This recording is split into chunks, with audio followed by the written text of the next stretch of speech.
Yeah, I don't know if it's the final chance because the World Cup is a long tournament, so I'm not sure if it's the final chance. I'm not even sure what will happen if India reach the final, whether they will risk Rohit playing in the final, or whether Dhawan will continue to play.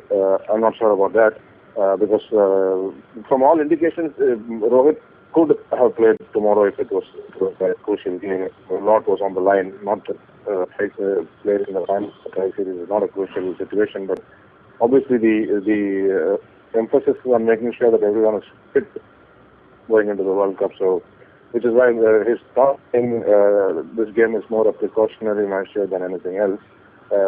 Then that background, I'm not sure if this is the last chance for Dhawan. Obviously, the more he fails, the more the pressure from outside, yes, but also the more the pressure from within himself, because he will also feel that he's letting the team down, that they have backed him to a fault almost, and that he's not justifying lacking that he's received. So he will feel the pressure if he's already not feeling it. I didn't see anything different in the way he prepared for the game.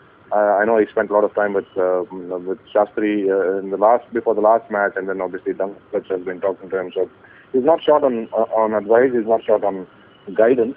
It all boils down to what state of mind he is in to take the advice that is coming his way. Yeah, they haven't won any match till now. They've had their moments in the Test series. They had the moments in the One Day series, especially against Australia in that match. They had the moments, so they have not taken their chances. They've let themselves down in crucial passages of play.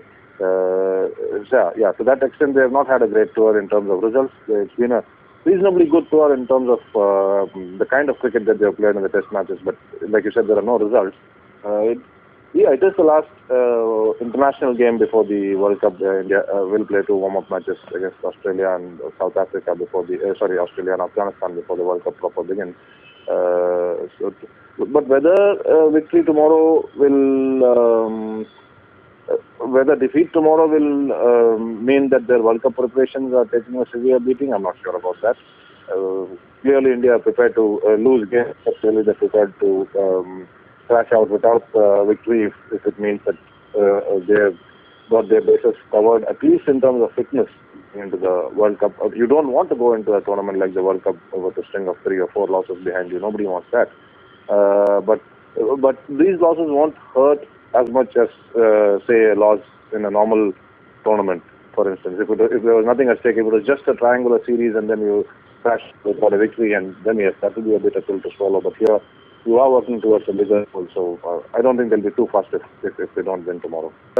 Interesting that Broad and Anderson have not played together in a one-day international since the Champions Trophy until this tournament, so they've sort of got used to playing without each other, at least in limited overs games.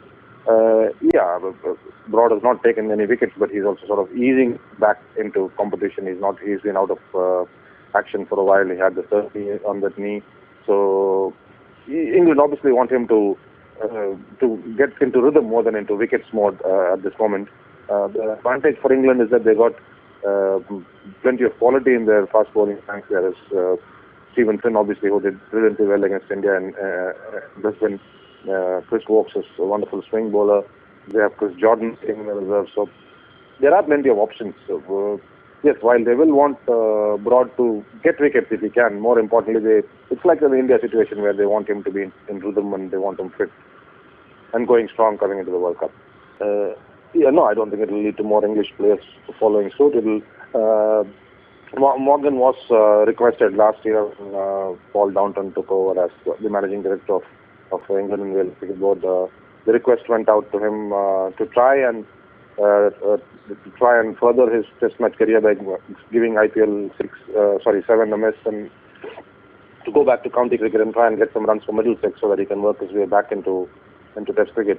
Unfortunately, that didn't happen, even though there were places up for grabs in the English middle order, with Peterson not being required by England anymore, and with the Jonathan Trott situation. There were a couple of slots that opened up in the middle order, but Morgan hadn't done enough to break back into the Test match setup.